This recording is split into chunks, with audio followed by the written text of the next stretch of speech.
specifically that makes you the best person for this job?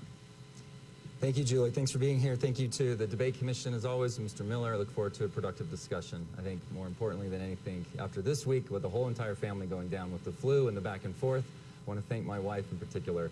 This role takes on a lot, and it takes on a lot from the family, and this has been definitely a week to tell her thank you. The reason is very simple. When I first ran, I said, see, three very simple things. Be a part of reversing debt culture, support defense in Hill Air Force Base, and be an optimistic conservative voice for the next generation. The only way to do this is through the Ways and Means Committee, which I fought incredibly hard to deal with both major debt drivers and what the economy needs when all of these tax provisions expire next year. My support for Hill Air Force Base is rock solid, and when there was a leadership spot open up, I decided to take an optimistic, win the future type of message to my colleagues, and they responded in a positive way, and it was elected me into the first time in Utah's history to have a Republican in House leadership. I will always be focused on the reality of this job, and I look forward to continuing that on with my constituents. Thank you, Mr. Moore. Mr. Miller, you have 1 minute. Do you need me to repeat the question? Nope, I'm okay. I'm also very grateful to be here. Thank you, Congressman Moore, for being here. There's one thing that I have that Blake doesn't have, and I am the middle class. A lot of the inflation and a lot of the problems in D.C. affect the middle class the most. And I'm not going there to enrich myself. I'm going there to push policies that will affect us in positive ways. I'm not going there to say that I'm going to reduce the deficit and then vote for every spending bill in front of my face. We need real change in D.C., and we need it right now. We'll save rebuttals until we get into the question phase. Let's move on to the next question. Thank you both for your opening remarks there. Hill Air Force Base, and Mr. Miller, you will have this question first. Hill Air Force Base is a major employer in the 1st District. If elected, how would you work to ensure current residents of Utah are prepared to fill the skilled workforce needs of Hill Air Force Base? Mr. Miller. So we need to embrace Hill Air Force Base. It is vital for the 1st District. And as far as filling the skilled needs for Hill Air Force Base, there's a lot of college programs and stuff that help with that. I know Utah State and Weber State University have several programs that are geared towards helping those in that community. And I hope to promote a lot of growth with Hill Air Force Base, but along with that growth, we need to help control our military spending. And so that's one thing that I hope to implement. We're spending way too much, and yeah. Mr. Moore, same question. Hill Air Force Base. This has been an absolute top priority for us for my entire time back in Washington. Some of the three most important things to do is to make sure that we fund the programs that exist there. The Sentinel program and the F-35 program, or the first operational wing of the F-35, the 5th generation fighter pilot.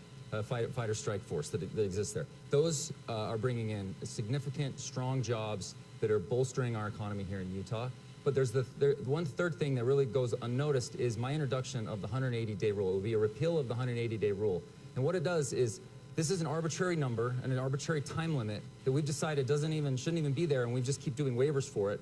But we need to make sure that our armed services, our active duty military members, when they decide to retire, they still have an opportunity to take the skills that they have and promote all this work within the civilian workforce. Hill Air Force Base is home to over 25,000 workers that are supporting our national security. And these individuals, these civilians that want to continue to join in the mission and the fight, they need to be able to do so without these arbitrary federal rules that exist. Mr. Moore, the next question goes to you. The IRS also employs a sizable workforce in Ogden in the 1st District. How do you plan to forge relationships with the IRS? Right, so I'll show up. I've done town halls with folks at the IRS. There's a lot of debate that's been going on since the Inflation Reduction Act was implemented by sort of Democrat rule. When you have one-party control in Washington, D.C., you can vote on a bill that is party line only. It's called budget reconciliation. And President Biden enacted 2 of these. One was the first one that was the worst possible thing for our middle class and lower income Americans, and that was the American Rescue Plan. The second was Inflation Reduction Act. These are party line votes. They don't even have to go through the filibuster in the Senate, and they've wreaked havoc on this. One thing that they did in this bill was that they did an $80 billion funding approach to the IRS, and the IRS doesn't need that. The folks at the IRS, they say the most important thing they need is better customer service capabilities. So what we did as Republicans, we repealed the largest portion of that funding and kept just the part that helps them do their job in an effective, productive way. That's what they want. They want to be able to do their job with efficiency and do it, what they went in to do that job for. When we have 6,000, largest processing facility in the country here in Ogden, we need to make sure that they have the tools necessary to do their job effectively. Mr. Miller, same question to you. Yeah, do you want to repeat the question? Happy to. The IRS also employs a sizable workforce in Ogden. How do you plan to forge relationships with the IRS? The IRS is a vital agency in our federal government. A lot of times they get a bad rap, but we need to make sure that they do have the tools necessary to fulfill their jobs in an efficient way. And to be honest, I haven't really looked incredibly into detail into this topic. And I do realize that the IRS is in Ogden. I have several people that I am friends with that are there. But as far as, I just want to make a note as far as the 87,000 IRS agents that Joe Biden put in, and that is one of the things that I would love to see cut out of our budget. We don't need more IRS agents, and they say that they're there to go after those that are dodging taxes, and I think that's a farce, and it's only going to hurt middle and low income constituents. We'll move on to the next question. And Mr. Miller, this one goes to you first. Is Russia a threat to countries like Poland, Finland, and the Baltic states?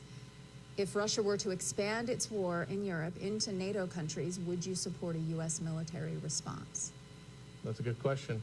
I am anti-Russia. I don't like Putin, and that's a complex situation.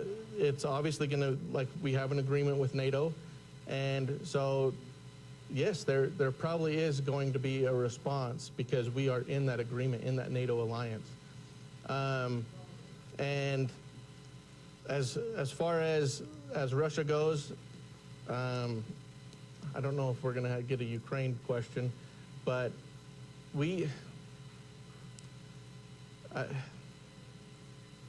I'll just end it with that. Thank you. Mr. Moore, would you like me to restate the question? If Article 5 is breached and Russia were to invade one of our NATO allies, we would respond. We will respond, but we will be putting American lives at risk in that situation. We need to do everything we can to deter that from happening. The cost associated with going to full-scale war with Russia is far worse than anything we've had to do today. Now, but here's the thing that people are not understanding about this whole concept. We made a commitment to Ukraine in 1991 that we would support them if they gave up their nuclear weapons. That's the thing that keeps us the most safe. We do it right here at Hill Air Force Base. It's called the Sentinel program. That keeps global security across the entire world because people know not to mess with us. When Obama was president, Putin took over Crimea. Nothing happened during President Trump. They didn't advance. When Biden was president, they advanced again. President Trump is back in the White House, and he came up with an idea, President Trump came up with an idea to support Ukraine right now and get this to a point where he can end this conflict. And I hope we can end this before it ever enters into anything related to an Article 5 breach, anything related to our NATO allies. If I could ask a follow-up question, and we'll go to you, Mr. Miller, and then to you, Mr. Moore, and you'll each have 1 minute for a follow-up if you need it. What exactly do you believe Congress can do to deter Russia from expanding its aggression into NATO countries that would incite a military response? Yeah, well, I'll tell you that the sanctions that the Biden administration has imposed aren't really doing us any favors right now. It's not hindered Russia's progress, and Russia's still going on, and their military might is obviously stronger and more resilient than the Ukrainian military might. And one thing that I want to bring up about Ukraine is Ukraine's not an ally. So, and what is the end goal with Ukraine? Why do we keep funding the Ukraine war? Because Ukraine does not really have a real economic impact on the U.S. They only are about $2 billion of trade between the U.S. and Ukraine, which is 0.1%. So Why are we so invested in Ukraine? And I want to ask Congressman Moore, where are we getting the money to fund the Ukraine war? Mr. Moore, starting with the follow-up question, what can Congress do? What can the United States do to deter Russia? Largely what I had just expressed. You can't deter Russia without keeping them from invading and taking full control of Ukraine. That you don't get to have it both ways in this situation. Russia could easily take their tanks and walk into Kyiv. And I hope that no American, no matter where you feel about our support for Ukraine, I hope we all can agree that we do not want to see Vladimir Putin and Russian tanks entering into Kyiv. Right? And if you don't want to call them an ally, great. That's your point. They're not a NATO ally, but they are fighting for their own democracy. When you have private, personal conversations with people that have been there, Senate President Stuart Adams in particular, who's okay with me sharing anything related to this, to seeing the children that are being abducted and killed and taken back to Russia to be re-educated. Like, they're fighting for their own democracy, and we have supported them with less than 0.2% of our GDP. And we've galvanized NATO, we've galvanized our European allies to do the lion's share of the humanitarian work, and our job was to provide lethal aid for them to be able to fight back. When they're willing to fight for themselves without putting a single American life at risk, we're able to deter them from doing this. To your exact question, we can deter them if we're willing to support them. It cannot be an endless war, though. That's why I talk about getting President Trump back in the White House. He has, I believe, the capability to end this conflict. Thank you. Mr. Miller asked you a question, so I'll give you 20 seconds to respond, and then Mr. Miller, we'll come back to you for some time to rebut here on this, and then we'll move on to the next question. He asked, where would the money come from? Where, if we're going to continue, if deterring Russia requires continuing to support Ukraine militarily to prevent Russia from taking Ukraine, where does that money come from? Right. What I'm strongly concerned about, and I'll take most of my questions from you, Ms. Rose, today. What I'm concerned about mostly, though, is what it would cost us if you let Putin walk into Ukraine and you let Russian tanks enter in Kyiv, and then it breaches Article 5 of our NATO treaty. The cost will be astronomical. And most of all of this money is supporting jobs here back in the U.S. that we can provide them, simply lethal supply. And part of it is actually in a loan package that President Trump came up with this idea. Mr. Miller. So he talks about protecting democracy. And, you know, it's not our job to protect democracy all around the world. If that were our job, we would be bankrupt. And we are bankrupting ourselves doing that. And also, he mentioned children getting abducted. Well, what about the funding that he's contributing to along our southern border, where children are being rented and abducted, and they're being abused and brought into this huge migration crisis on our southern border? We're going to get to the immigration question, so let's move on to the next question. But just here. as he brought up something, I have absolutely no idea what he's talking about with funding that I've supported. That's completely out of... So one thing you're going to always get from me is the reality of this job. And it's unfortunate because there's so much spin and so much political rhetoric that gets spewed. You will always get reality out of me, as I mentioned in my opening statement. There will be rhetoric and there will be reality. And to me, that is what I will always get. I have no idea what the gentleman's talking about. Thank you. We're going to address immigration in just a moment, so if you'll bear with me here, let's move on to the next question. And this question goes to you, Mr. Moore, first. If elected, you would likely be part of a very narrow, either majority or minority, yes, we will, in a closely divided Congress. How would you work in that situation to the benefit of a second district? Would you be open to compromise? Second district, you mean first district, right? So you're talking to the about benefit of the first. Talking about Northern Counties. To your yeah, it's been very difficult. It's been the 118th Congress has been unique, as we all have been able to see and watch. So being in a narrow majority is tough, and you have to work really hard at building relationships, establishing trust. And when there was a seat open up, I disagree with why there was a seat in leadership opening up last fall. When there was a seat that was opened up, at first I was reluctant to it because I was joked with my chief of staff, like, why in the world would I run for leadership? Don't you see what they do, the leadership around here, as we just vacated a speaker, and basically the first time in history. But I knew it was going to be important for Utah. I knew it's important for Utah to have a voice at the table. When I first ran, I said, you know, I want to take Utah principles back to Washington, and I don't want that to just be a bumper sticker. And so I ran for this leadership position, kind of putting myself out there, and we have had If you look at the outcomes that we've been able to have as a House majority, a narrow majority, it's not easy, but we're accomplishing things. We're keeping all of President Biden's spending completely at bay. He enacted over $5 trillion. My time is up, and hopefully we'll get a chance to talk more about this. But you have to build relationships, and you have to stick together as a team. Sometimes we do it, and we haven't done it in some other times. Thank you. Mr. Miller, you'll have an additional 10 seconds here for your response. If elected, you'd be part of a very narrow majority or minority in Congress. How will you work to the benefit of the 1st District, and will you be open to compromise? Yeah, a lot of that deals with inflation and voting for these spending bills. Congressman Moore talks about voting against funding Biden's agenda, but yet look at what he's voted for as far as spending bills. All of them. All of the omnibus and minibus bills. He's funded Biden's agenda.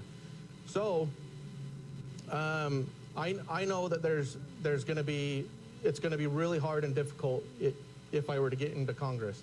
You know, I'm not running to be part of the uniparty or the establishment. I'm running to be different and to make a difference and not to enrich myself. I want good, positive policy for the 1st District and for America. And, you know, I'm not running to compromise. I think that the Republican Party has compromised their principles too much. And it seems like the Democrats are the only ones that win out of the compromise. And so I am running to change that, and we need to get real results and implement real policy that's beneficial to the 1st District. Mr. Moore, 30 seconds for rebuttal. Yes, thank you. So let's talk about the reality here of what's going on. So when I'm in the minority, it's very easy. In fact, I did it vast majority of time, voted against pretty much all of President Biden's spending agenda. Inflation comes from the American Rescue Plan, the $2 trillion no offset spending bill that he enacted his first 2 months in office when the Senate flipped. The reality of the appropriations process, when Republicans are in the majority, even with a narrow majority, we did what we haven't been able to do since 2013. Republicans have been able to support defense and lower non-defense discretionary with a $2 trillion savings out of the budget cycle. That's not my numbers, that's CBO numbers. So $2 trillion is taken out when you support something. It's easy to vote no. When you're in the majority, though, you've got to lead. And we've been back there trying to lead this through. I support Speaker Johnson in his effort to try to trim out as much of this budget as we possibly can while keeping all of President Biden's other initiatives that he would want to do completely at bay. Mr. Miller, you'll have an additional 30 seconds for your rebuttal. Yeah, so he talks about cutting $2 trillion out of our budget. But that $2 trillion is over a 10-year period. So that means that you will need the majority in Congress in order to approve those spending cuts every single time. So it only helps when we're in the majority, and we can't bank on that. And also, every time that we vote for the deficit that we've continued to have, it increases our interest payment, which our interest payment will soon catch up to us, and soon we'll be printing money to pay that off, which causes inflation. Mr. Moore, I'll give you one more rebuttal, and I ask you to respect the clock at 30 seconds, Absolutely, please. and that's great because as I mentioned, the budget cycle, I'm not trying to hide that information. No, that's what a budget cycle is. That's what the CBO does. The vast majority of the appropriations bill supports our defense, our veterans, our border security, our homeland security. That's what that's the big misnomer that often gets missed in a lot of the rhetoric that you'll see. But the reality is we need to make sure that we support our defense community, right? And especially when you represent 25,000 plus individuals serving every day to support our defense community. Thank you. Thank you. Mr. Miller, 30 seconds, and we'll move on. I'm okay. All right, next question we have, it will go to you, Mr. Miller, and it's actually a video question from a student at Southern Utah University. Let's take a look.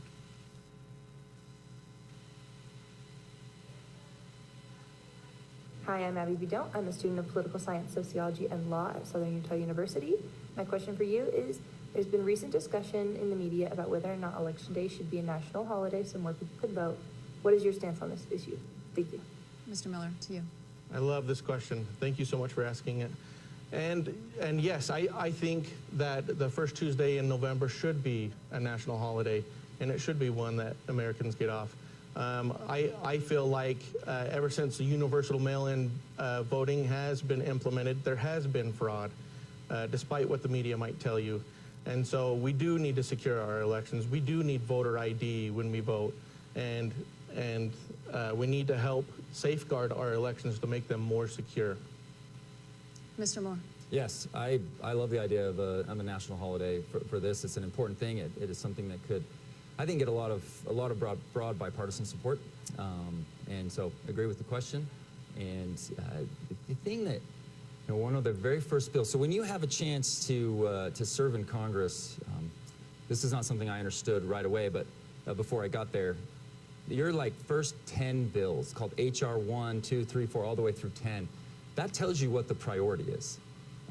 Republicans, when we got the majority, was energy, was immigration and border security, and then it was our HR 3 was tax reform. We have a very important year in 2025 with regards to all of the President Trump signed into law tax provisions in 2017. Those are going to be expiring next year. Those are our HR 1 through 3. Democrats put in HR 1. Their HR 1 was this this bill that would obliterate all the things required to run safe and secure elections. And that was something that I was very strongly against. And if they get back in the majority, I assume it'll be their HR 1 again. Thank you. Let's talk immigration, gentlemen. Congress has been unable to reach immigration reform, an agreement on immigration reform for decades at this point. A comprehensive, negotiated, bipartisan reform package was defeated earlier this year. What would you do to address the immigration issue? Would you support bipartisan legislation to solve the crisis? And this first question goes to Mr. Moore. Thank you. So the most important thing that we can be doing on our immigration right now is to enact HR 2. Senator Schumer is obviously not going to do it, unfortunately. We've given him every opportunity that he had. Fortunately, there are also a handful of Republicans that were unwilling to support it as well. Back last September, I believe it was, and it actually lost us some leverage. Those are the downsides to being in a narrow majority, is we didn't have the leverage to be able to get this across the finish line. But Senator Schumer's had the chance to do it. The whole talk about bipartisan legislation regarding immigration, most everybody actually agrees with it. We know we need to fix a lot of our visa programs, our H-2A, H-2B. We have workforce needs here that could easily be filled by these. But unless you do the border security apparatus first, remain in Mexico, end catch and release, fix the parole authority, you will only invite more border or cartel activity at the southern border. And that's what's been going on at this crisis over the last 3 years. That's what we're trying to do. You have to deal with border security first, and then come on board with a merit-based immigration reform program that a lot of people already agree with. So that's the reality of this one. Mr. Miller, and you'll have an additional 10 seconds. Yeah, I also agree with HR 2, the Secure the Border Act of 2023. That was legislation that I would also support.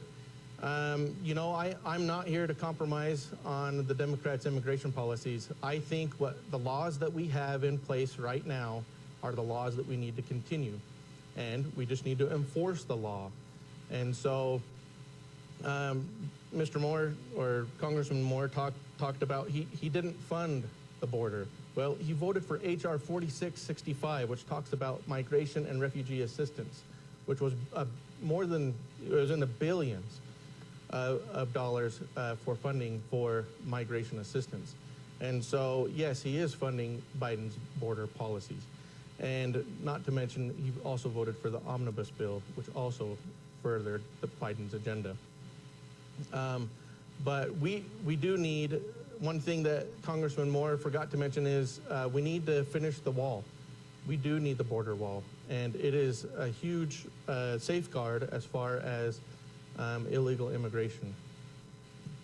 Thank you, Mr. Moore. 30 seconds for rebuttal. Right. Again, the omni that he mentions, again, is the appropriations process. And Republicans, being in the majority, led that process. We got the best deal that we could possibly get. We haven't done what we did since Republicans were in control of Congress in 2013 to support defense and lower non-defense discretionary. We need to make sure that we at least provide some security to our border agents right now, and we don't want to make them go to work without getting paid. That's the part that I think I'm going to disagree with my challenger here on. Mr. Miller, yes, 30 seconds. Yeah, in the omnibus bill was chocked full of foreign assistance. And that is exactly what we need to get out of our spending. We don't need to be borrowing money from China to go and spend it in some foreign nation. That is exactly what we need to get out of our budget. And one thing that I would love Congressman Moore to answer is what was the most let's see, how do I want to word this? What was the most negative thing that we passed in the omnibus bill? He talks about positive, but what's the negative? What did we compromise? Would you like a rebuttal, No, Mr. I'll Moore? take the questions from you, Ms. Rose. All right, thank you, gentlemen. Next question is from social media. We have a member of our online audience named Justin Hill. And this question goes first to you, Mr. Miller. Would either candidate support legislation to remove the National Firearms Act and Gun Control Act? Mr. Miller. Yeah, there are some things that we might need to change in the NFA. But I think where the Second Amendment is right now is in a pretty good spot. I support, going through certain regulations as far as getting fully automatics, but I in no way support a semi-automatic weapons ban, or assault rifle ban, or any other restrictions on our Second Amendment rights as they currently sit. Thank you, Mr. Moore.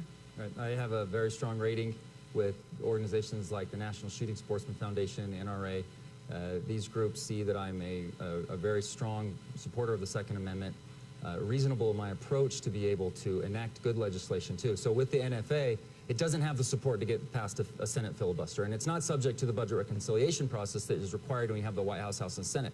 So it's essentially, it's not going to happen. It's been talked about for decades, but what we need to do is to make sure that what we used, and particularly with this appropriations process, we got it.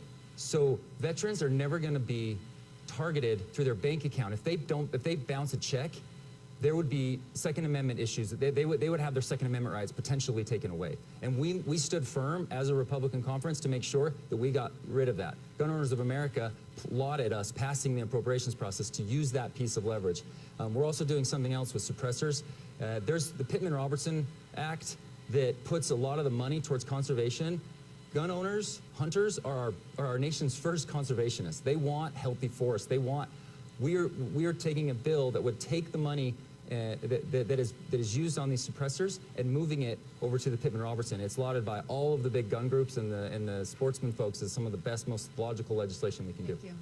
Thank you very much. We have now reached the halfway point of the debate featuring Republican primary candidates Paul Miller and Blake Moore in District 1. Once again, I'm Julie Rose, and we encourage you to submit your questions during this live broadcast. Use the hashtag #UTDebates on social media. Now let's return to the debate. You've both mentioned large bills, omnibus bills, and we have seen many very large bills covering an array of issues, both budget and issue bills in Congress. If you agree with the majority of the policies in a bill, but disagree with some parts, would you vote against it or vote in support as a compromise? How do you draw that line? Mr. Moore, we'll start with you. Thank you. This is a question ultimately about leadership. I would say that Speaker Johnson has done the yeoman's work to take over where we were last fall. And even he would say, I don't support every single thing that was in the annual appropriations process. But what we did with the annual appropriations process was make sure that we supported defense. We gave the biggest military pay increase that we've been able to do. We're working on some for some of the younger, newer airmen and other enlisted folks as we approach the next cycle for FY25. But when you're in the majority, you get an opportunity to lead. And if there's something to quibble about, you do everything you can to be able to remove that piece of legislation. Oftentimes, what a lot of the rhetoric gets spewed about is early in the process. You have to advance some of these bills, but once it goes through the conferencing, it will be taken out before the final passage. And so a lot of the rhetoric gets spewed about something that's early on in the bill, and as you move it along the process, it ultimately gets removed. We know it's going to get removed, but again, you can't control all of the false narratives that go out there, but what you can do is make sure that you're reducing spending at every turn that you possibly can and using every piece of leverage. Thank you. Mr. Miller, to you, would you like me to repeat the question? Sure. We have seen very large bills covering an array of issues, both budget bills, issue bills in Congress. If you agree with the majority of the policies in a bill, but disagree with some other parts, do you vote against it? Do you vote in support as a compromise? How do you draw that line? And you're welcome to take 5 extra seconds. Yeah, that's the thing. What is a deal breaker? What is a deal breaker? One of the bills that Congressman Moore voted for was the National Defense Authorization Act of 2023, where it entered women into the draft. So if that's not a deal breaker, what is a deal breaker? We need to get a lot of this foreign assistance out of our debt, like I had said previously. And we need, you know, and all of these have been agreed upon by the Republican conference in the House. We need single line veto item power. We need to debate each appropriations division individually. And we need ample time to debate and vet these spending bills. And that process is not being entertained. And so every time that they bring a spending bill to the floor, it's always 24 to 48 hours before the spending expires, resulting in a government shutdown if they don't vote for it. So if they're always going to, and my opponent has always said that he will not vote against a spending bill if there's a government shutdown tied to it. So if they're always going to use this process, he will never vote against spending. Mr. Moore, 30 seconds for rebuttal. Once again, never said that, but my challengers can say whatever they're going to say. They have to grab at straws, and that's just the game that we're playing in this world of politics. The key piece here, so government shutdowns. Have they ever solved our debt? No. I don't want to go to a government shutdown, but we use as much leverage as we can before that moment happens. But if we're ready to go and stand firm on something, which we weren't before this appropriations bill, because we were getting what we required back last summer, was to increase defense and lower non-defense, that was a significant win for us. Mr. Miller, yes, 30 seconds. Yes, Representative Moore did say that he would not vote. He wouldn't vote against. Never. He said I would never vote against. He would not vote against a spending bill here, because if he's going to make accusations, we need to make sure that we're very clear about what I would do. I would absolutely go to a government shutdown if the Republican conference is united in getting us out of that shutdown. But if we're fractured and we already got what we required of it, then going to a shutdown would be arbitrary and it would be for political points, which I'm not back in Washington to do. Let's let Mr. Miller respond. Thank you. Happily. So he had a town hall at the Hill Air Force Base Aerospace Museum, and he talked about a government shutdown has never resulted in decreased spending. So I will not vote against a government shutdown. And so if you're never going to vote against a government shutdown, then congressional leadership will take this abusive process and shove it down our throats every single time. It's time that we start voting no, time to get all of the rules that we've already agreed to in the Republican conference in the House, and not suspend the rules every time that there's a spending bill. You'll each have 30 more seconds to do rebuttal if you'll respect the clock. Thank you, Mr. My Moore. challenger brought up something earlier that I actually already highlighted about kind of the rhetoric that gets spewed about if it's in the bill very early on. When we're in the minority, this was something that happened back in the 117th Congress, which we've already been through a whole election cycle about, was the women in the draft clause. I voted against that. I voted against that provision. The bill passed because Democrats put it in there, and then we had it removed during the conferencing process. It's very simple, but I'm not going to stop our support for our military because of one provision that we know is going to be removed before we vote on the final bill. That's the rhetoric. Again, what you have to deal with in this role, but it is what it is, and I just want to make sure that I'm very clear about that. Thank you, Mr. Miller. And this is his reasoning for funding Biden's agenda as well.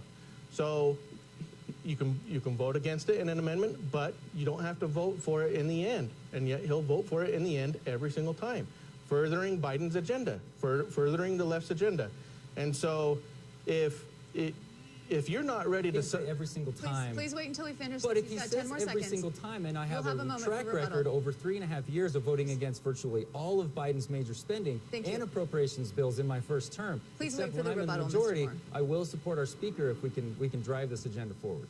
Mr. Miller, please go ahead and finish. Okay, I will correct that. Yes. Since they've been in the majority, he has funded Biden's agenda. Okay, that's probably accurate. Not necessarily, because Biden wouldn't want to put parity between, he would want to put parity between defense and non-defense. I'm just being accurate. I committed to my constituents that I will be about reality and not rhetoric, and not lies, and not the false narratives that get spewed in this crazy world of politics. But I get why they exist, but I want to be very clear. Biden's agenda would have put parity on defense and non-defense. And what we did is we increased defense and lowered non-defense discretionary. That's not Biden's agenda. And the CBO director even admitted that to us in our committee hearing. We're going to move on. Mr. Miller, do you have 15 seconds more that you'd like to say without making additional accusations that will continue this? Yeah. And so that's the thing. And you asked this question earlier, when is the threshold of when do you vote on a spending bill?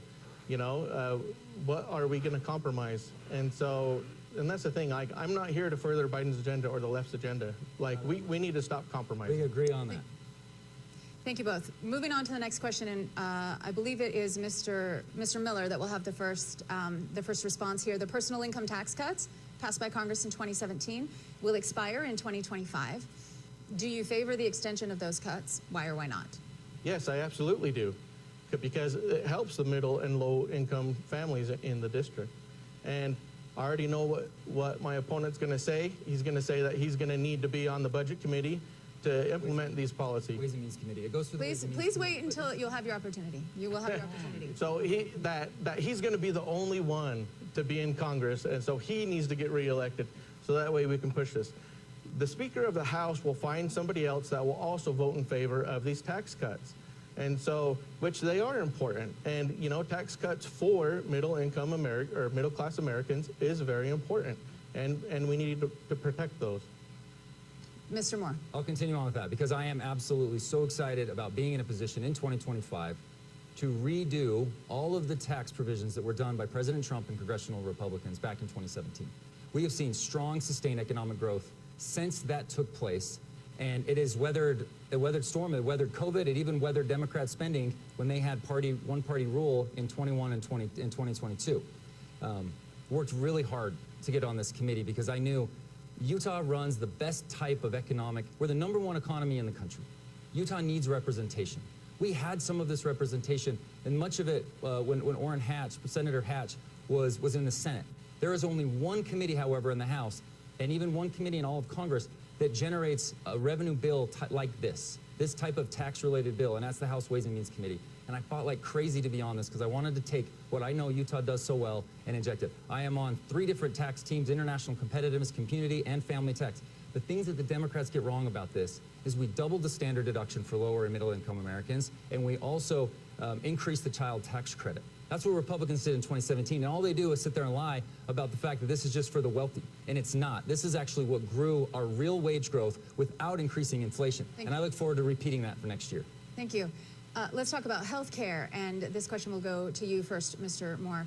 Health care costs for all Americans, including Utahns, have risen dramatically. What would you do as a member of Congress to reduce health care costs? There's only 2 things we can do to get after health care costs. And that is to make a market, an industry that thrives like virtually every other industry that we have in our private sector. Healthcare has never, and for as long as I can remember, and as long as I've been alive, as long as we've been alive, we have never had a healthcare market that's focused on 2 things: transparency and competition. And you think about that. You have the choice as a consumer to make decisions virtually every day. When you go to the grocery store, which tires you're going to go put on your car, what you do with regards to even you're going to talk insurance because it's health related, your car insurance. You get a chance to identify what's going to be cheaper, what's going to be not. We don't have that in this system. So this year, the Ways and Means Committee and the Energy and Commerce Committee, they have joint jurisdiction over healthcare. I sit on the health subcommittee, and what we're doing is we're able to take out a lot of the glut, and it even ended up being a very bipartisan approach to a lot of the process that goes on with respect to filing a claim and everything that's related with insurance. The second thing is quality measures from CMS. They're absolutely horrible and archaic. We've got a bill that will address that. And then getting these 2 provisions, transparency and competition, are huge for this market. And the only thing that will save and reduce costs, instead of just otherwise you just finance it a different way, right? You got to be able to actually deal with the root cause. Yes. Mr. Miller, same question. Yeah, so I know that we've implemented regulations as far as transparency of costs and for competition, to promote competition.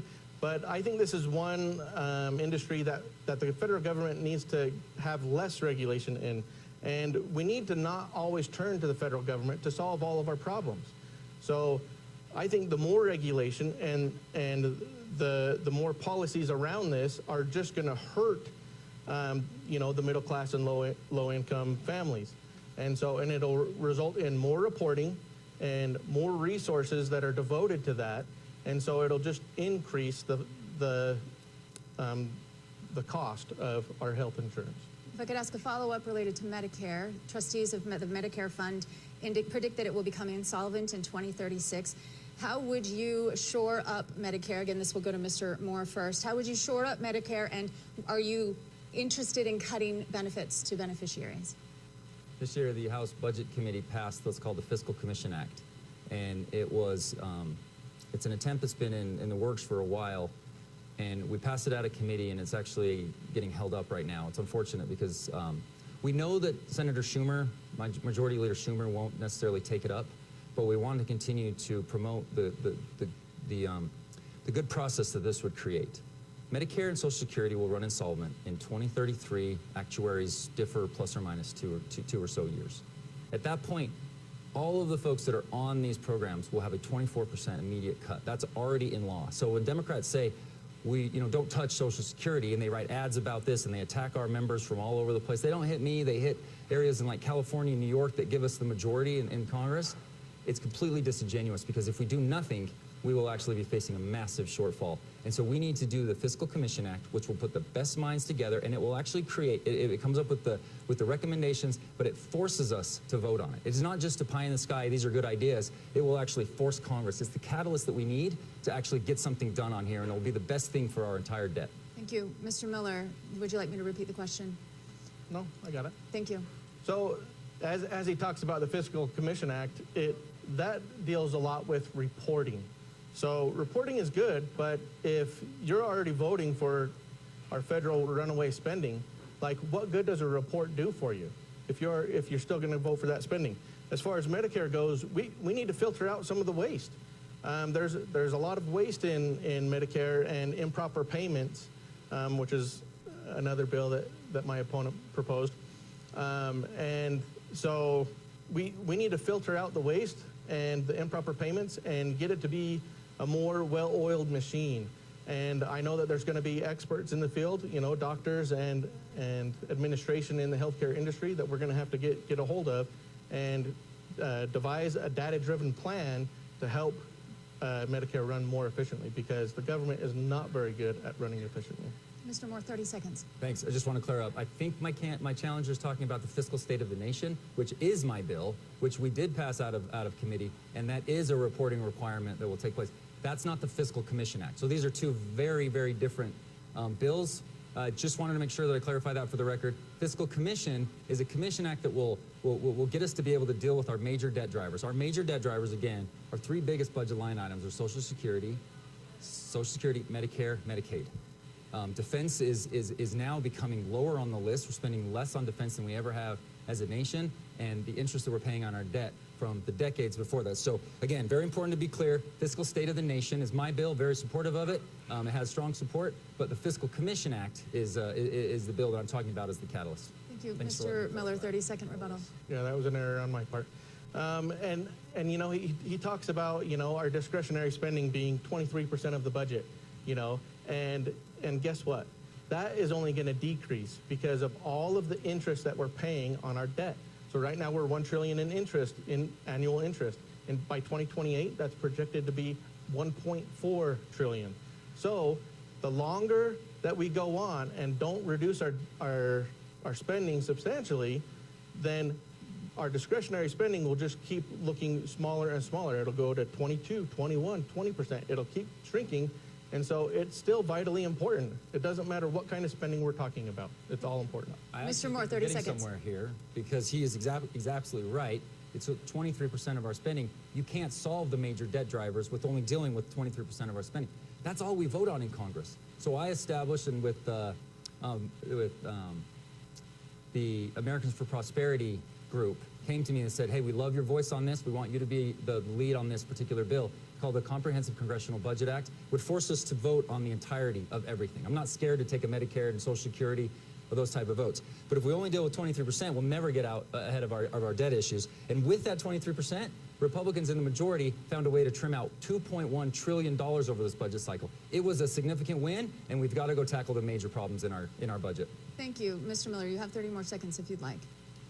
Yeah, I think I'm okay. Like I said, we're getting somewhere. We're seeing the entirety of the budget, and we've got to be able to go after all of it, not just the small portion. We have about 5 minutes left in the debate before we get to closing arguments, so we'd like to get through a couple more topics. Next on the list is abortion. The Dobbs case. In that case, the U.S. Supreme Court returned the regulation of abortion to the states. We have seen also recent debate that there should be federal legislation on this issue. Would you support legislation that allowed abortion up to 15 weeks? Why or why not? Mr. Miller, you go first. So as far as abortion goes, I will not vote for a 13 to 15 week ban on abortion. No, abortion needs to remain in the state's power. You know, it goes through, you know, the federalism rules, and so I would be voting against that. As far as my position, as far as abortion goes, I'm pro-life, and as far as a national abortion ban, I would actually be in favor of a national abortion ban. I know that's not what you're asking, but if we look back and you know, say we're just after the Civil War, was the Emancipation Proclamation good legislation? Well, yes, it was. Why? Because all men are created equal. Well, aren't all babies created equal? If life begins at conception, isn't that a baby? So that is my reasoning behind it, but I don't think that this will come up in the next legislative session. Because you forewent a few seconds earlier, let me just get a bit of clarification so that we're clear on this. Would you vote in support of a federal abortion ban, or would you not? Yes. You would. Thank you. Mr. Moore, you have a minute. Thanks for clarifying, because I was confused with that too, because he said he wouldn't, and then he said that he would. Look, House Republicans are not going to bring this 15-week abortion limitation, ban, whatever you want to call it, up. President Trump has indicated that he would not support this. What I am fully supportive of right now is for every state to look at what Utah is doing, where we support women that are going through and families that are going through difficult decisions. I've never had to face this. I could never understand fully what we would be going through, but Utah is making it very clear that we support life, and we want to make sure that there is a deterrence from, you know, what existed during Roe. And that's what's so beautiful about Dobbs. I get a little emotional about this because when they were making the arguments for Dobbs, I was flying home and listening to the arguments while I was going to go see my baby who had just been born. I missed his birth when I was back in Washington, D.C. And we need to make sure we do everything we can to protect the sanctity of life. Utah is going to put forth, and they're going to have a track record of showing how we support individuals going through tough things, but we're going to be very firm on what our support is. And then every state needs to look at us and say, hey, Utah's doing it right, just like we do on everything else, whether it be the economy, how we deal with volunteerism, across the board. Utah does it right, and this is something that we need to make sure that other people in other states see how we're going to approach this issue. Yes, Mr. Can you ask him if he would be in support of a national abortion ban? Is that your rebuttal, your request? Yeah. I'm happy to ask that question. Do you support a federal ban on abortion? There is no legislation that will come up to support a federal abortion ban. If it came up, would you support it? If it is something that will protect the sanctity of life, I have an A+ voting record with Susan B. Anthony. It's one of the best organizations that's involved in this space because they're about supporting individuals, they're crisis centers and all that type of stuff. If this is something that's going to promote life and be able to make it, I would absolutely support that. We'll see how President Trump is going to be able to deal with this and handle this. We need to first, what is the reality of what's going on, is to look at the states that are doing it, and they're doing it well, like Utah is going to, and be able to share that and mimic that, and not make this so combative. We need to make this about the women and the children that this ultimately affects. That's a non-answer. We're 2 minutes. I answered fully. I gave it a full answer. Would you like to say something, Gave it Mr. more Miller? context. No, I'm good. Thanks. This will likely be our last question before closing statements. One of the longstanding arguments between Utah and federal government is the management of federal lands. How do you propose to negotiate and improve those federal and state relationships in the future? And this question, I believe, goes to Mr. Moore. Mr. Moore first. Thank you. Absolutely. Yeah, so bit of a boring concept. It's not going to catch a lot of headlines, but shared stewardship agreements that exist with our state and any of the federal agencies that are involved in our lands. These need to be rock solid, rock tight. We need to show other states how to actually engage in them, and we do these things responsibly. Governor Cox's team, before that Governor Herbert's team, they were always so good about showing the federal government how to best take care of our land. We should be having more control over what goes on in our state. There's no question about that, and every single member of the Utah delegation agrees wholeheartedly with that. We need to address PILT. The eastern states representatives, they have no idea what goes on out here in the West. There's fewer of us, so it's a little bit more difficult, but show them how we do it best, and we'll continue to have good outcomes like we do here. Thank you. 45 seconds, Mr. Miller. So our public lands should be coming back towards our state. Our state should have more control over our land, and To be honest, I'd love to see a repeal of the Antiquities Act, where Biden and Obama are taking huge swaths of land in southern Utah and creating monuments out of them. And so this is highly detrimental to our mining and our industry in the area, and it stunts economic growth. And not only that, it affects the hunters, and it affects those that are trying to enjoy the outdoors in southern Utah. And so, yeah, there's a lot of problems with the government and our public lands. Thank you. We have now reached the end of the debate, and by random drawing held earlier, it was determined that the first closing statement would go to candidate Moore. So, Mr. Moore, Blake Moore, your closing statement. You'll have 1 minute. Again, thank you, Julie, for a great debate and great discussion with Mr. Miller. I keep it very simple here, and we already talked about it a little bit. I've worked my tail off. We're getting a constituent service award. Candidly, that's one of the most important things we do, helping my constituents navigate a federal agency that they have to. It's very difficult in a lot of ways. You get stuck in the loop, and we're there to be able to support you and help you navigate getting a passport, dealing with an IRS issue, Social Security, you name it. But next year is an opportunity for Republicans like we haven't had in a long time. We took back the House this last time. I'm thrilled to be a part of going and helping my candidates and other candidates across the country to make sure that we have the numbers to be able to do that. With that, we have kept President Biden's spending to nil. It has been completely obliterated from his ability to do all of the $5 trillion that he did. Next year, we have a chance to redo a lot of what was so successful in 2017. Through the House Ways and Means Committee and through making sure that we have these tax provisions, they're all expiring basically next year. We need to make sure that we reenact them so we have the strongest economy continual in the next 20 to 30 years as our nation, and this is the year that we're going to have a chance to do that. Send me back there. That's why I asked for your vote, so I can continue the work I've been doing. Thank you very much, Mr. Moore. Mr. Paul Miller, your closing statement. Yeah, I am not a politician. I am here to represent the middle class, and that's what I fully intend to do. If I get elected, I won't be the guy at town halls telling you what I've done. I'll be the guy at town halls asking you, what should I do? What policies would you like to see changed? And, you know, I want to represent my friends, my neighbors, and my family and those in the 1st District. And,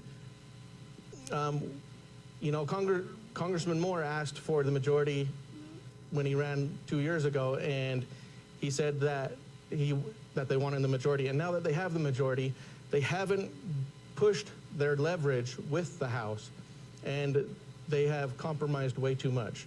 And I feel like that's what we need to cut out of our representation in Washington, D.C.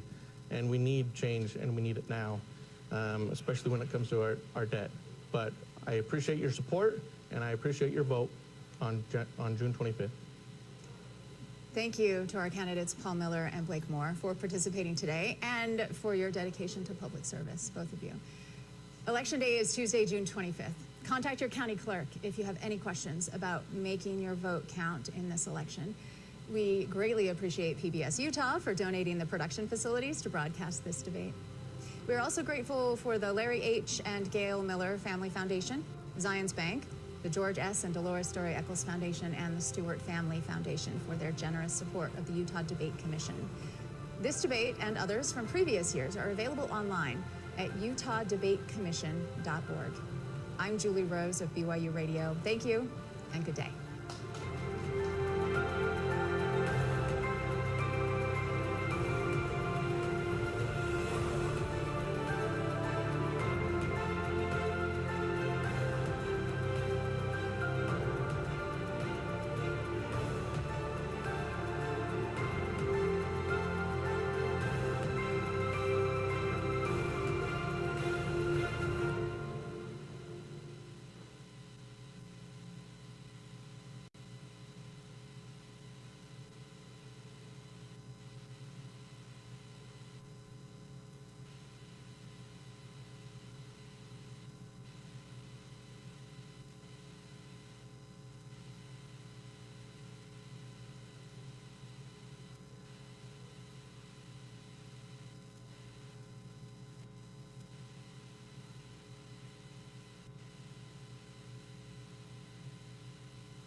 turn that up?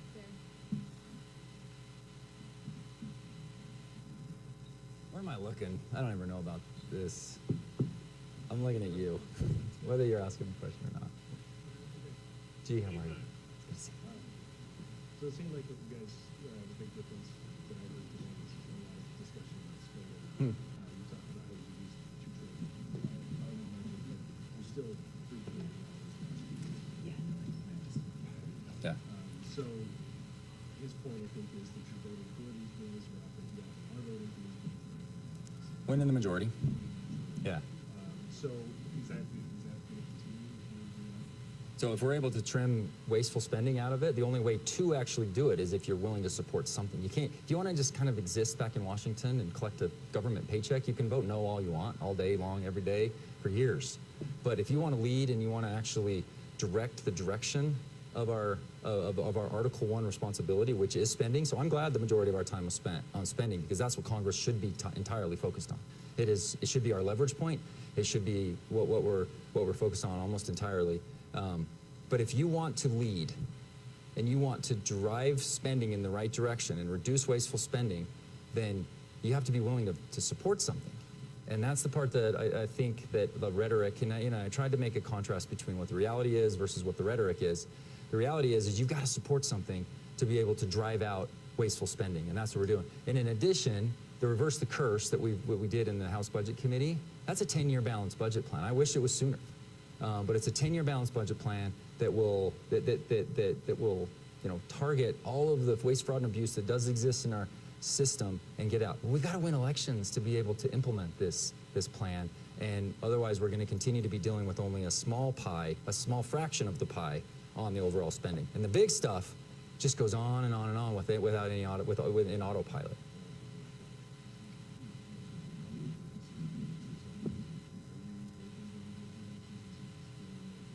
So it has to be on the table. Everything has to be on the table, and that's what the Fiscal Commission Act was designed to do, was to put everything on the table. A very Reagan, Tip O'Neill type of style to address the potential shortfall. We have 8 years before our Social Security recipients all of a sudden wake up and 24% of their, what they're expecting is gone. And unless we're willing to address it, and it's not even affecting those that are in retirement right now.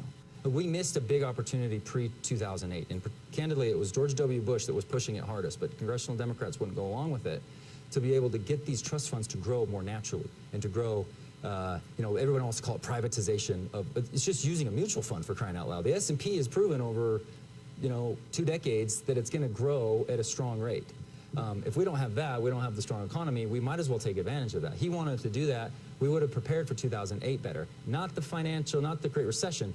That's when baby boomers started to retire. So you have to be willing to talk Social Security. You can't be scared of a Democratic ad that's going to come blast you for this. And I've talked to a lot of reporters about this. I've been willing to open. That's 75% of the budget.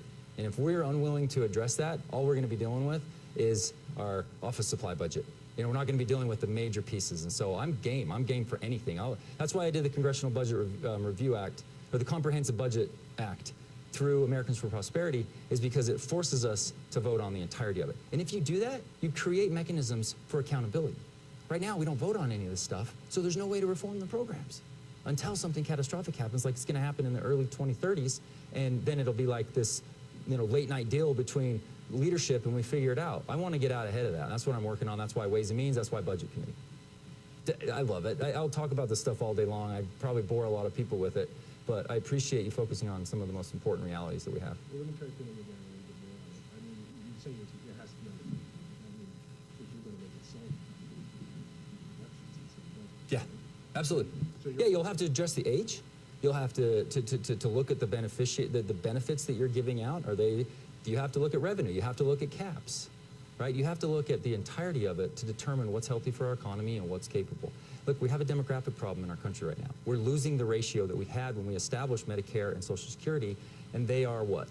The worker to beneficiary ratio. And the beneficiary ratio is growing because we're having an aging population and we don't have enough in the workforce. So if you look at my debt and deficit task force, I created this right as I first got into Congress. It's a group of economists and lawyers and business owners, primarily from the Ogden area. One of the first paragraphs that we have in that thing is to talk about participation rate. And if we can grow the participation rate by even a small percentage, we we bolster what's going into the economy to be able to help that potential shortfall. My kids cannot expect the same program that exists now. And we just did Secure 2.0. I won't belabor it. Secure 2.0 should add about 5 extra years of someone's savings for their own retirement. We need to be doing it more personally, and we did that by the Secure 2.0. If you're paying your student debt down, you get to actually, you can have your company contribute on your 401k of your behalf. You don't have to do the match. You pay your debt down, your company can contribute. That's gonna help 5 years, over 5 years, over someone's career. That's a significant higher amount in their 401k. There's a lot of talk about, even moving that up the chain a little bit so we can, the child tax credit's great, but we should be shoring up people with 529 plans and all those opportunities. So there's a lot of really good private sector opportunities that didn't exist when Social Security was created in 1935 that now exist, that we can be more thoughtful and smart about how we go about doing it. But not if we don't get to vote on it. Not if we just every year only vote on the appropriations process and, anyway, I belabor that a little bit, but that's what I'm back there to do, and that's what you have to do through the Ways and Means Committee. Thanks for getting today. How do you feel about your performance? I love it. I enjoy it. I'm always want to be here to be able to clear up any and he was willing to admit that he miscommunicated several things. And so I'm here to make sure that my constituents know the reality over the rhetoric. And I love to be able to do that. I felt like I was in a lot of control today, felt like I had a great performance. We're doing really well in this election cycle. Excited for June 25th, excited to go help some other of my colleagues after that as we lead up to November to be able to maintain the majority. That's going to be first and a big, strong priority of mine once we get through this primary season, is to make sure that we have that. We have big things that we can accomplish in the 119th Congress. So I felt like today went great. I enjoyed being here. I appreciate the debate commission. They run a very good, these are great questions. It's respectful. There's a good tone, and we can actually debate the issues, and it's not about a lot of the nonsense you see in politics these days. Okay, one last question. We're going to get started with the topic. If you get elected, what are your top 3 priorities? You can be very specific about what you want to chase down. It will come as no surprise that I've talked a lot about 2025. If we have the White House, House, and Senate, we have an opportunity to do what we didn't do back in 2017. All we did was tax reform. So first priority, I know we can get this done, is to reenact, re-engage, re-up, make permanent what we can, the Tax Cut and Jobs Act. There's a lot of provisions in there that are strong for our economy. We need that. We need a strong economy more than anything. That's what's going to be our most important piece about debt. Getting after the major debt drivers too, using the budget reconciliation process for some of this entitlement piece, and actually making these programs exist and have a strong future. And then continue to be a strong supporter of defense. We have a lot going on in the world, and Hill Air Force Base is at the heart of all of it. Whether it be in Europe, the Middle East, or over in the South Pacific, we have our men and women from Hill Air Force Base. We just got an award. The 388th just got an award as a fighter squadron. This is big news. It's really exciting to see. And I love supporting those individuals. They're doing the job that's creating a safer world for all of us, and there's a lot of things going on in the theater out there, and Hill Air Force Base is at the heart of all of it, and so I want to make sure that I'll always continue to support that. Those 3 things. On Ukraine, you said during the debate that you think the Trump administration would be able to bring an end to the Ukraine war. I wonder if you could give them that specifically, what they could do to resolve that conflict, and is there anything you think the Biden administration should be doing right now that they're not? So I always have been very clear the Biden administration should have done more early on. Things related to different types of sanctions, pipeline, things like that. Biden administration continues to do just completely nonsensical things with the looming ban on LNG exports. I mean, it makes absolutely no sense. Why would we make a European ally have to choose between U.S. LNG or potentially Russian LNG or natural gas? I mean, it's beyond me. I can't understand it, and I don't think any Democrat can actually, they don't get pinned down on this. But they can't defend it either. I'm hopeful that if we were to see a Trump administration, we could end this conflict. I look back and I'm basing a lot of this just on historical understanding, right? Like there was advancement during Obama. It did not happen during Trump. There was advancement almost immediately during Biden. Like, what's the magic sauce here? What can we do to create an end to this conflict? I don't know what those negotiations are. It's not my place to say, but there's a lot. Is it NATO? Is it not NATO? Is it where's the line in Donbass? What do we do about Crimea? So a lot of talk here. We need to make sure that, that Ukraine has a stronger future. I think that President Trump would be a much better commander-in-chief on this particular issue than President Biden.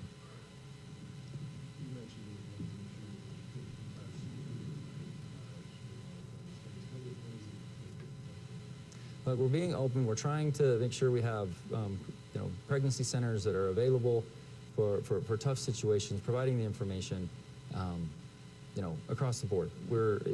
I support what the Utah law is, and let's give it a shot. Let's look at a post-Roe world and say, okay, what can we do to create people to say, you know what, I need to be more responsible. Like if we accomplished that through Dobbs, and people had a mindset change, just that, and we were able to limit the number of abortions that were taking place, whether it's in a state that allows it or a state that necessarily doesn't or has certain limitations, if you will, or exceptions, like what can we be doing to do that? And if we can create people to pause for a moment and say, I need to be more responsible, I think it's a win. Where do you stand on access to contraception? Just really quick, do you support that as a right? Yeah, I don't think that's even controversial. So, thanks so much. Thank you so much. Appreciate it.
Yeah, I referenced the wrong bill.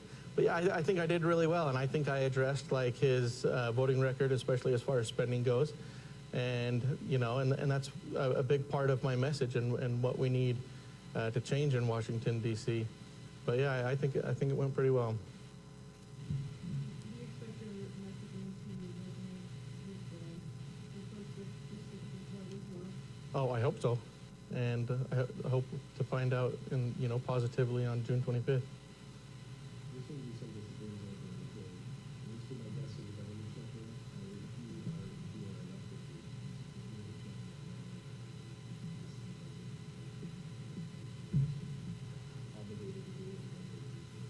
Yeah, government funding is one of the responsibilities laid out in the Constitution. We are supposed to fund the government.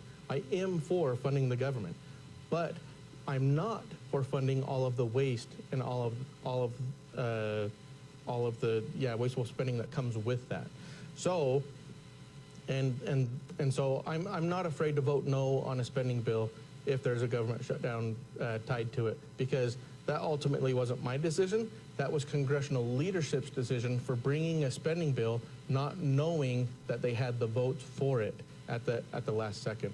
And so yeah, we need to get that abusive process changed, and that's why I would vote no on these spending bills, so that way we can actually start to whittle away and chip away at the waste in our spending. Mentioned congressional leadership. Would you say that the leadership, including Republicans, have been pushing an agenda that many conservatives might not support, including when the government shutdown, there was a lot of infighting during that time? Yeah, and you know, how I see it is, you know, there's the establishment uniparty Republicans, and there's those that are fighting for change. And you know, the establishment uniparty is kind of the monarchy in Congress right now, and the monarchy is not going to give up its power willingly. And so, and what was your question again? Just, the leadership's role, including the Republican leadership's role. Yeah, and so leadership, like, is put into leadership, you know, because the establishment and uniparty does have the control in both houses, you know, especially the Democrat house or conference, the Democrat conference. But like, yeah, so they're going to promote somebody that's someone like them, and so yeah, like even leadership will probably be in favor of something. That doesn't mean that it's that I would be in favor of it.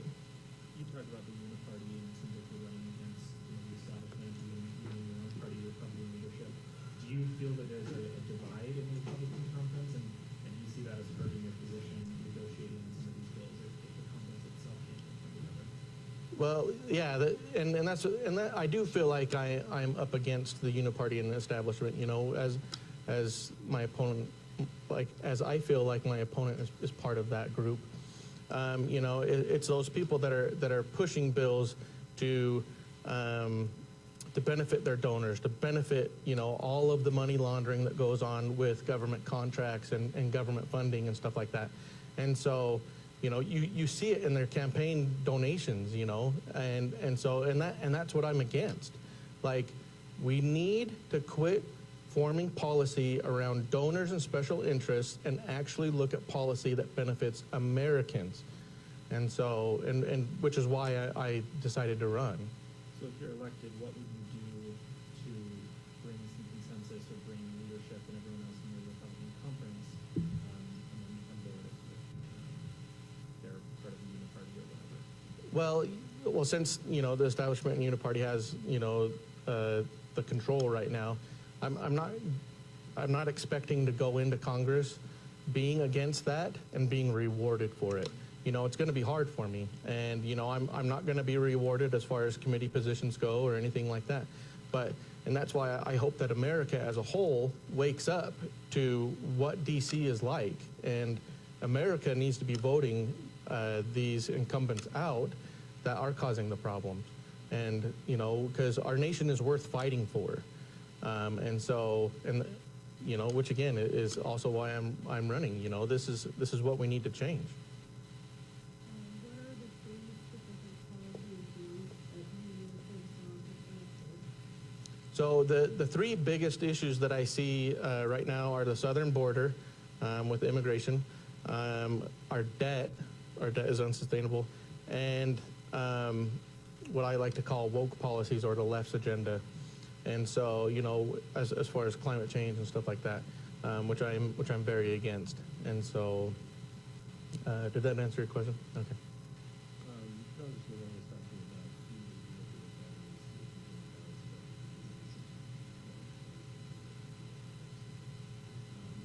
Would you be supportive of the government?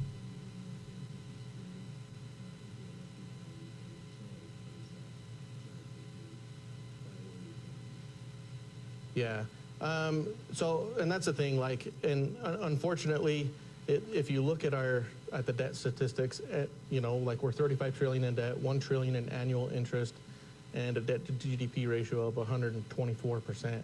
You know, you fast forward that to 2028, we're with the same trend of spending. You know, we're at 46 trillion in debt, 1.4 trillion in interest, and you know, a debt to GDP ratio that's, you know, it's getting closer to 140%. So this is very concerning, and it's very concerning, you know, considering our economy and the U.S. dollar And so, like, nothing is off the table as far as looking at what we need to change. For Social Security, there was a policy that was proposed that we, reduce the benefit or the inflation of the benefit by 7%, and that would make Social Security more sustainable. And then that way it doesn't, Social Security doesn't become insolvent in 2034, and then that way there still is a benefit later on. And as far as Medicare goes, there is waste in Medicare, and so, and I don't know the full details of that. That's going to be, talking with a lot of leaders and experts in that field. And so, but yeah, there's waste everywhere in government, honestly. Talking about Ukraine, it seems like you and the congressman kind of differed on the approach to spending there. I just wonder, do you think it's in America's, in the U.S.'s national interest to see a free Ukraine, to see Putin defeated? Oh, I would love to see Putin defeated. And is it in America's best interest? Yeah, it probably is. But should we, be funding the war for it? No. We shouldn't be borrowing money from China to fund some other country's war. Like, we have our own problems here at home. As like I said with the debt figures, we don't have time to keep throwing out money and trying to solve the world's problems by throwing money at it. And so, and that's, what we need to get out of in Washington, D.C. Would you say that's just lower on your priorities then? Because it seems like if it's something that is in our best interest, it would be something worth spending a little bit of money. Is it just the amount of money is too high for you, or you don't think we should be spending at all on Ukrainian defense? Well, so I think that we need to push Ukraine to get a peace deal with Russia, which is, Trump's policy, let's stop the killing, let's stop the conflict, and I've heard that Ukraine has had several opportunities for a peace deal, but the U.S. and the U.K. have prevented them from fulfilling those peace deals. And so why are we stopping that? And what is the end game of Ukraine? And that's one thing that politicians in D.C. can't answer. They don't know what the end game is. But Ukraine's not particularly winning this war. And so we can't go and fund another 20-year war like we did with Afghanistan, And so that's the concern. Like, we don't have the longevity financially to keep throwing money at this. Well, that's good. Thank you. What was that? Okay. Thank you.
with your chest. Was there any question in your mind about being able to go tonight? And, how are you feeling physically throughout this game, especially going into the fourth quarter? Me, yeah, actually was. But, I always want to play. So we did all day. We did a lot of things to get ready for the game. And how were you feeling physically tonight? Obviously, a lot of minutes, going into the fourth quarter, especially. Good. I was okay. Second row. Luka, it looked like you had an interaction with this Celtics owner. Did he do something or say something that you thought was over the line? I'm sorry, I don't know who's the Celtics owner. Was there somebody in the first row that you were having an exchange with that was the Celtics owner? No. Mike. Luka, Mike Curtis, the Dallas Morning News. In a game where the Celtics shot 26% from three, Jason Tatum didn't have a necessarily good offensive outing. Does it feel like a missed opportunity that you guys weren't able to capitalize in a game like this? Every game we lose, it's a missed opportunity for us.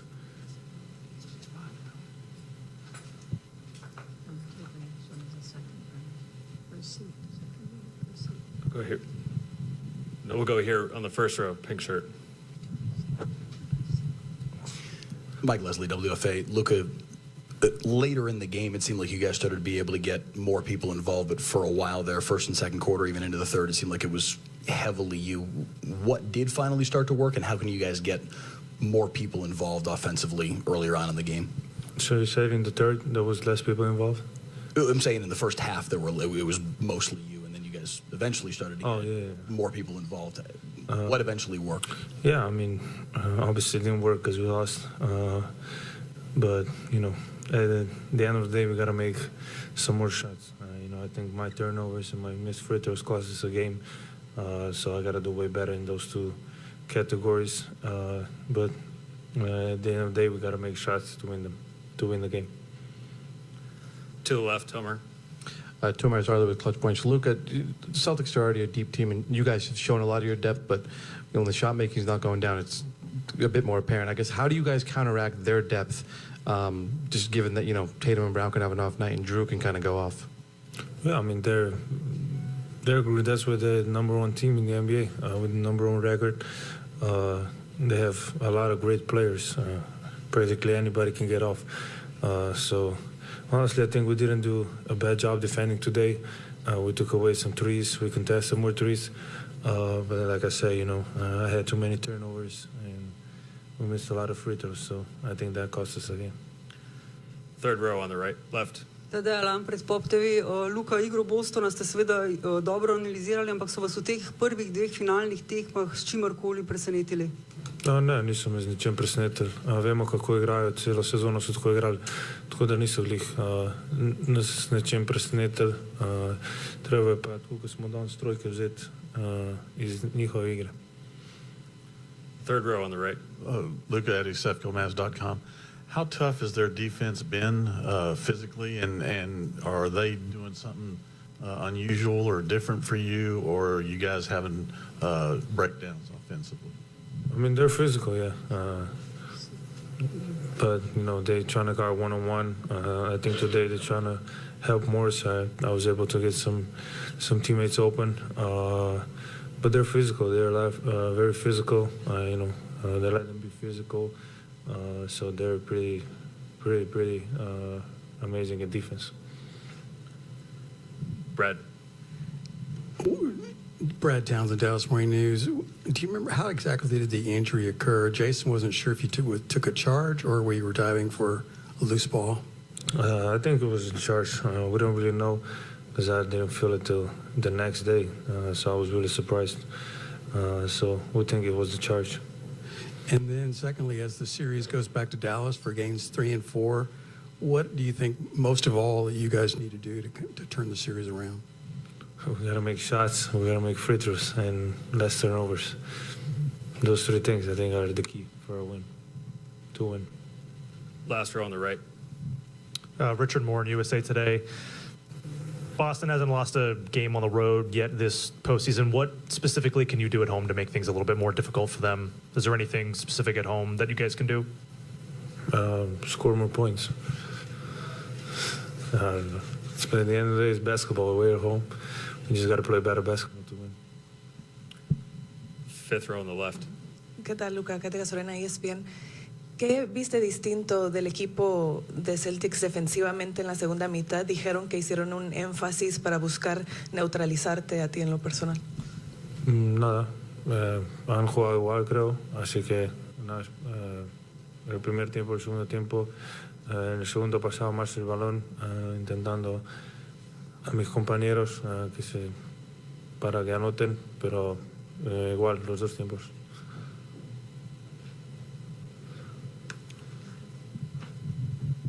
Yeah. Front row here in the center.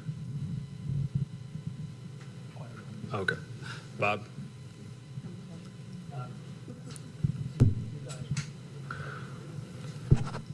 Hi, Luca. Do you guys take something away from staying around because they seem to be putting so much pressure to keep trying to pull away? Do you guys take solace that you were able to stay in the game for as long as, right to the end? Sorry, I don't understand you. Well, I mean, they seem to be ready to pull away in several different points in the fourth quarter. Do you guys take something away from it by being able to stay in the game right to the last minute? I guess. Yeah, I don't really know how to respond, but yes. Sorry. Okay, thanks, Luca. Mike Leslie, WFA. Kyrie, just what is your overall assessment of how you guys performed today? Where did you see growth, and why was it still ultimately not enough? I mean, we beat ourselves a little bit tonight just on our turnovers and just some of our defensive rotations. They got a lot of opportunities, second chance opportunities where they got an opportunity to go into fast break and just create just mismatches in transition. So look at some of the positives for sure where we won the first and fourth, but at the end of the day, we got to win all four quarters if we want a great chance against this team. And we got to make sure that we create enough separation where we can play comfortably too and freely. So we had a good pulse about the game, I believe, going up until halftime, and then afterwards, they did what other great teams do. Where they put their foot on the gas pedal, started pushing a little bit more, penetrating down the lane a little bit more, and creating some opportunities at the free throw line. So, and they converted them tonight, 19 for 20. So you got to give them credit. They definitely picked up the defensive pressure, but I feel like we got some great looks as well. So this is definitely a great test for us. They did what they had to do. They won both games at home. Now it's our job to go home and win both games at home. Front row, Valencia. Valencia King, Real Talk Sports out of Dallas. Thank you for your time, Kyrie. Home court advantage is something that gets talked about a lot, especially from a media standpoint. As a player, is that something that you guys can lean into as the series shifts back to Dallas? Yeah, I mean, you want to take advantage of playing in front of your home crowd, feeling confident, and being able to play in a familiar place. And like I said, they handled what they were supposed to do first two games, and now it's our job to go home and handle our business. But you got to give them credit. They kept competing. We kept competing. We just got to stay together in some of the tough times throughout the game where it could be a 4-point lead on them or a 4-point lead that we have. We just got to keep competing, and I think we'll be in a better place, but feel good. Second row on the left. Chris Gasper, Boston Globe. Kyrie, looked like you were in a good flow first half, 5 of 10. Second half, 2 of 8. Did they change anything in terms of the way they defended you? And also, through the 2 games, you got some really good looks from 3. Do you feel like it's only a matter of time before those go down? Yeah, that's the confidence that I have in myself. A lot of shots were hitting the back rim that could piss you off as a competitor. But it's all part of the game of basketball, and you got to accept the ups and downs of this. That's the I would say the toughest challenge when you're in a series. You want to play extremely well, especially when you're playing in the finals. A little disappointed in myself not being able to convert a lot more of my opportunities that I have in the lane. Obviously I'm going against Drew Holiday and Jaylen Brown a few times, but I feel like I have the upper edge on certain possessions where I just got to convert. They're pushing me to my left hand a little bit more. So I just got to be aware of some of their adjustments like I was in game one. Felt good in the first half, but in the second half, just shots weren't going down. And defensively, I was out of position, got some ticky-tack fouls, and just kind of took away from our flow of the game as well. It wasn't just all on me, but I'm definitely taking the majority of it just because, my teammates look to me to convert a lot of these shots and ease the burden, not only just Luka, but everyone else, and settle our team. We've definitely made our identity on the defensive end, but now offensively, I got to play better. First row, Tim. Tim McMahon, ESPN. When Luke was in here, he pointed at his turnovers and his missed free throws. He said, those are the reasons you guys lost the game. Just curious your reaction to, Luka taking the blame and specifically citing those two things. Yeah, I think we talked about this last series. He did something similar, but when you're in the finals and you're taking the brunt of the accountability, he definitely, he's in the right for wanting to single himself out, but this is a team game. He's not alone, and we're going to tell him that.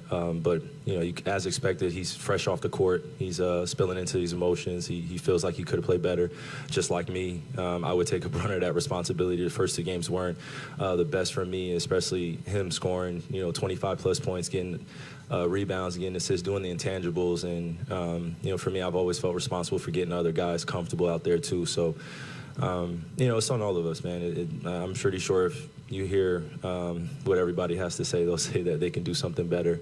But I think the message right now is just get our bearings together. We lost by 7 points. We don't want to take the total or the total number, back home and say we're proud of that. We don't want to do that. We want to go home and be prepared to win games. And in order to do that, we got to be ready to defend this good Boston Celtics team, man. Second row on the right. Michael Pina, The Ringer. Kyrie, how important is it for you guys to attack and transition a little bit more and avoid half-court offense? Your output with fast break points in games 1 and 2 were the lowest so far of the postseason for you guys. Yeah, it's just adjusting to the pace. They're playing a great style of basketball, a great brand of basketball where they're pushing in transition. Sometimes those opportunities don't come as often or as easy. They have guys backloaded. They have a lot of guys that are athletic that are running back in transition. You saw when PJ had an opportunity to cut it to 5. You saw Derek White, contest him at the rim. You saw Derek White over there again contesting against D. Lively. Even though he got dunked on, he still came over there and contested, and that's what they've been doing. They have a lot of pride on that end, and they're not going to make it easy on us. So in the fast break component, we definitely can create more opportunities for ourselves when we're in Dallas, and look forward to doing that. Second row, Vinny. Kyrie, Vince Goodwill, Yahoo Sports. And towards the end of the third quarter, you cut the lead to 6. Peyton Pritchard hits that half-court buzzer beater. And then the Luka play where Drew jumps in the passing lane, they get the steal, they get a 3 out of it. Does it feel like you're close and those plays, those moments just sort of tilt the scales just that much more away from you guys? Yeah, I just chalk that up to just being in Boston, man. Some of those shots, they go up in the air. And I remember, last game, Sam Hauser caught it in the corner, and I don't even think he brought the ball down. And it was, practically all net. So they feel very confident here. They've been a great team all year. Just look at their record. I don't know how many total games they've lost, since the postseason started, but I don't think it's more than 6 or 7. So they've really made their identity here. They want to take care of home court. And now it's our job to go home and do the same. Being in the finals before, down 0-2, I have a little experience in this.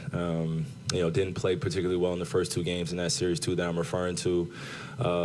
So now I'm just really leaning in on what I've experienced, what I've learned, and some of the lessons I've been able to make sense of and how to come back in this series, because it is going to be a possession-by-possession thing, and it is going to be the hardest thing that we've ever done. So I think we got a great feel, a great experience here in Boston, what the finals is like for our group. And now we go home, kind of shake off the cobwebs a little bit, and just be prepared for another fight. Thanks, Kyrie. Yes, sir.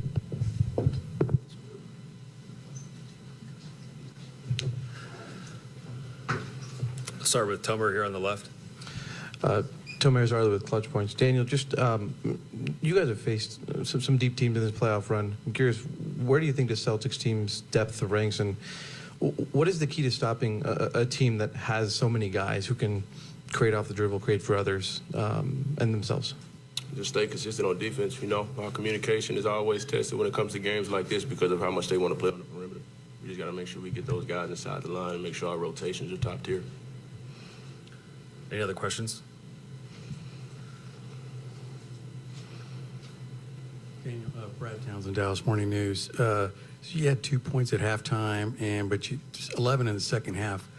What do you think guys were able to get going inside? Because it's kind of been a missing component in the first game and a half. You just got to play to the physicality. At the end of the day, you know, they pushing us around. We got to be able to do the same thing. So that's kind of like what the message was when we came out second half, set the tone physically. First row, Mike. Mike Curtis, Dallas Morning News. Jason talked about just finding offense outside of Luka and Kyrie. Obviously, the lob threat is a big part in that. You guys were able to get a couple tonight. Just what can be done to make sure that's sustainable going forward?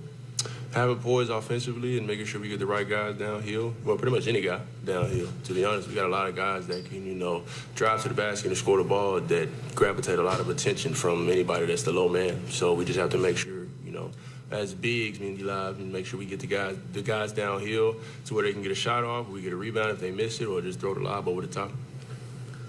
Third row. Daniel, Gil McGregor from Sporting News. Kyrie mentioned winning the first and the fourth quarter, and there's some positives there. What do you take from this game and bottle up to try to take back to Dallas and get things in your favor? I mean, for sure, we're focusing on the positive things at the end of the day. You know, I know Luka said that it was a lot on him when it came down to it. It's a team game. You know, we can't have one person taking the blame for everything because, you know, we all have faults in certain areas on the floor, and we make up for that trying you know, continuing to play through just adversity, any obstacle that we face. You know, we always have to play through that as a team. So, I mean, he missed free throws, I missed free throws. There was a lot of guys that missed free throws tonight, and that hurt us. So, I mean, it's not just on him, not on Kyrie. It's a team thing. We just have to just come out with the same mindset that we had tonight, try to win all 4 quarters. First row. Mike Leslie, WFA. Daniel, there was a lot of guys on this roster that did not have experience in this round coming into this series. You seemed more comfortable as a group tonight now that you are 2 games into the series, even though you did lose both of them. Are there things that you feel like you've learned about what this stage is like, and can that help you at all going forward? Oh, for sure. This is the biggest stage in the NBA. You know, everybody wants to be here at the end of the season. So, you know, we just have to come prepared, you know, shake off the nerves, get the butterflies out. It's going to be crazy atmosphere, crazy energy. It's the NBA Finals. Everybody wants to be in this situation. First row, Valencia. Valencia King, Real Talk Sports. Daniel, thank you for your time. You mentioned the crazy atmosphere that it's going to be when you get back to Dallas. From a media standpoint, we talk about home court advantage. As a player standpoint, is that something that you guys can lean into at this stage? Yeah, for sure. You know, they got their crowd into it when we came here, and they did their job when it came to just protecting home court. We got to do the same thing. Third row, Eddie. EddieSethGomez.com. It's the first time you guys have lost 2 in a row in the playoffs. Is the psyche okay for this team, and how do you kind of gather yourself going home? Just focus on the positives, and then at the end of the day, we just find ways to just make adjustments to what we kind of lacked in certain areas. Most definitely, you know, watch film, learn from it, be ready for the next one. All the way to the back to the right. Champ DeLunas from ABS-CBN News. Daniel, Kristaps exploded in Game 1 and drew on Game 2. Do you think this is because you concentrate your defense too much on JT and JB? I don't think so. I just feel like they just made plays at the end of the day. Any other questions?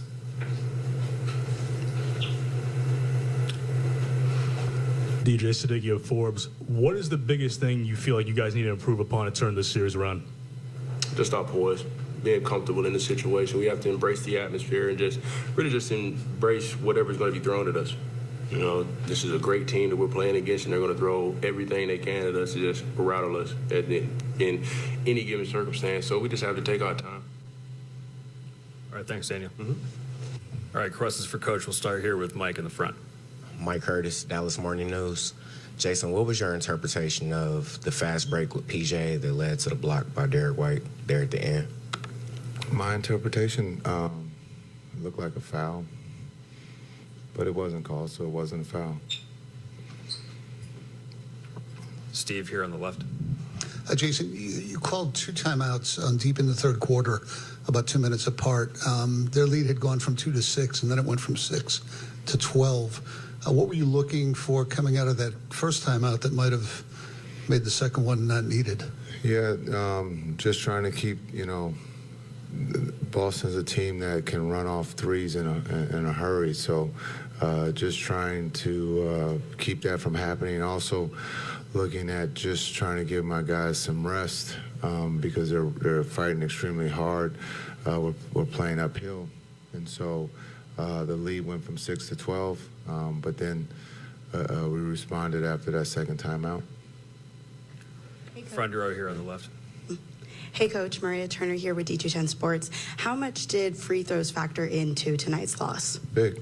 The small things, we don't, we have to do the small things, and that's part of the game. Those are points that we left on the board, and we didn't shoot free throws well tonight, and we have to be better. McMahon, ESPN. Kyrie came out early, looked like he was rolling. Why do you think his rhythm was disrupted and he wasn't able to be as impactful offensively the rest of the game? He had great looks. He just didn't go down. That's just the game of basketball. Sometimes you make them, sometimes you don't. You continue to keep playing. He had some good looks that just didn't go down for him tonight. Mike Leslie, WFA. Luka was in just a minute ago, said that his missed free throws and his turnovers cost you guys the game. I'm just wondering your perspective on the totality of his performance. Yeah, he was great. No matter what he says, that's just who he is. He's a leader, and it's not all on him. It's a team. We win as a team and we lose as a team. And so he put us in a position. He was really good tonight, and unfortunately we just couldn't get over the hump. I thought our defense was really, really good. We just got to take care of the ball. Just too many turnovers that gave them points, and then also, being able to we got to score the ball. And right now we got to find someone to join Luka and Kai in that scoring category. Second row, Tim. Tim Cato, The Athletic. Jason, it seemed like Luka got Boston to blink a little bit. There was more help. They were leaving players open more often, like you said. There just needs to be more scoring or more shot making. What did you kind of see in the second half of the way that Boston defended you guys and Luka specifically, and why you guys weren't able to take advantage of that space? Yeah, I think Luka's a special player. He's one, if not the best player in the world, and he causes a problem. And he's able to find guys.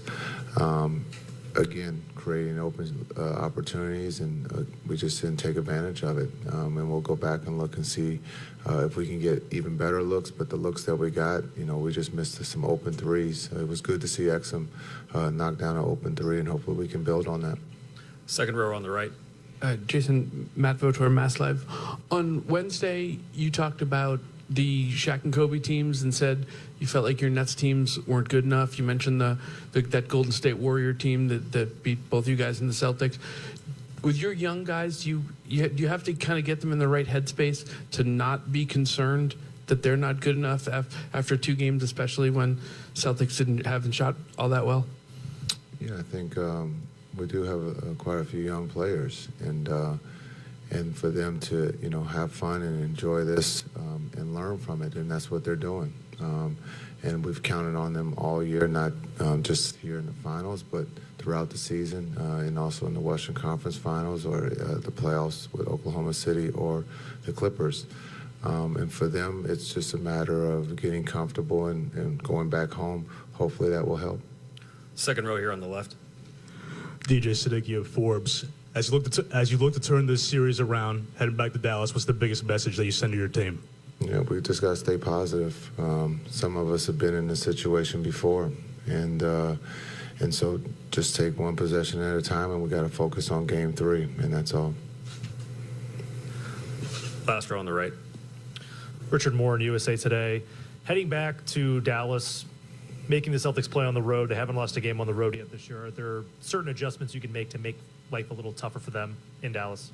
Yeah, they haven't lost a game since May something, right? So, yeah, they're hot. They're not just on the road, but at home. So we got to protect home, and that's it. We got to find a way, continue again to build on our defense. Our defense put us in a position to win tonight. Unfortunately, our offense didn't help us, and so again, Kai and Luka are going to get their looks. It's we got to get someone else involved of being able to knock down some shots, but defensively. We can build on this and we can be better, but we got to take care of the ball. And if we can take care of the ball, hopefully that gives us more opportunities at scoring. Third row on the right. Daniel Bell, BSO. Coach, how do you find that balance between playing one-on-one and trying to get those other guys involved? Yeah, well, I think it's a matter of not just playing one-on-one, but setting it up so that they can get a live ball catch and be able to work. We had there with Luka there for a minute. He was playing, below the defense, and we were able to get him on the box or at the nail, and he took full advantage of that. And so, just being able to move the pieces around, and I thought we did that. We got to take care of the ball. I've said this. I sound like I'm repeating myself, but if we can take care of the ball and not give them live ball turnovers where they're just laying the ball up or dunking it, it puts us in a better seat. And so we just got to take care of the ball. That's the next step in the series. Last question to the right. Coach Champ De Lunas from ABS-CBN News Philippines. What can you build on going on to games 3 and 4, like the positives that you could emphasize to your players to encourage them instead of being down? Yeah, we're not down. We're positive. This is a group that believes. We didn't get an opportunity to get a split or win 2 here on the road. So now Boston held serve, and now we got to go home and hold serve. Thanks, Coach.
with your chest.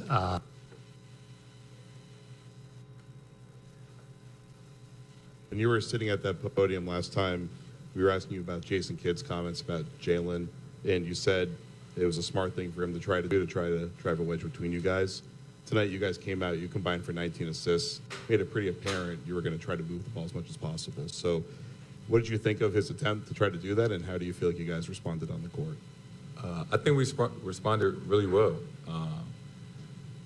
You know, they're not the way their defense is set up and how much they're loading up and conversion at the rim. You know, it just puts us in positions to attack and find the easy kick-out reads and just to keep you know, the ball popping and things like that, so we can get good to great shots on each and every possession. On your right, Jake, third row. Jason, were those reads something that you went into tonight anticipating, a little bit premeditated, or did you get out there and see it and then make it a kind of conscious switch flip in your head that I'm going to be spraying the ball tonight? I mean, every time I take a couple dribbles, it's like 3 people right there. So, you know, we got a bunch of shooters on our team and guys that can space the floor. They kept leaving Drew open. And so it wasn't like I had to do anything spectacular. It was just about finding an open guy. Dave, here on the left. Jason, Drew led you guys in scoring tonight, led you guys in rebounding tonight. You're up 2-0 in the NBA Finals. Where would you guys be as a team without him? Good thing we don't have to find out. You know, we're very, very fortunate to have him, and you know, he was excellent tonight. Nick, you're in the front. Hey there, Jason. Nick Yalley, Field Level Media. Building off of that, when you guys got Drew this offseason, I heard a lot from Milwaukee fans. The one gripe about him was the defense is always there, offense is there in the regular season, tends to fade in the playoffs. Did you guys expect to get this offensive production from him at this point in the season? Yeah. And you guys are smart enough to know the way our team is set up. Like, we have so many talented guys on both ends of the floor that it could be a number of guys on a given night. You know, we have a really talented team, and, you know, that's how we win games. Standing in the back left. Andrew Callahan, Boston Herald. Jason, how much did you feel them adjust at either end tonight from game one? Yeah, the way they started the game, right, they were playing faster. You know, you could tell that they wanted to shoot more threes. Neither team really shot the ball well from the three, but you could tell that that was part of their plan, just to play faster and, you know, shoot more threes and crash the glass a lot more as well. Any other questions? Chris, we're over here. How does it affect your mindset in knowing that you have all those weapons, you know, in a game like this where you're getting blitzed, you're seeing guys come at you? Like, how does it affect you knowing that you don't have to, quote unquote, be the guy? I mean, there's different ways, I guess, to phrase that. You know, it's not all about scoring. You know, I can be the guy, you know, rebounding and getting assists and drawing attention, right? You know, when I have the ball in certain spots, right, I draw so much attention. I'm not always going to be the guy to get the shot, but, you know, sometimes sacrificing being in those spots to make the play. So St. George, we're hovering near 105 through Thursday. Friday, we dropped to 99 degrees, and then we're back above 100 as we head into Father's Day weekend. Early next week, though, upper 90s in St. George, but no rain. Salt Lake, 92 jumps to 100. We're, again, in the upper 90s on Thursday. Low 90s on Friday with isolated thunderstorms, mainly over the mountains. But look at the weekend, not bad in the 80s, and next week we're staying in the low 80s. And that's a look at your First Alert forecast. We'll be right back right after this.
We have more for you coming up on 2 News at 6. A teen who went missing from Garden City has been found safe in Montana.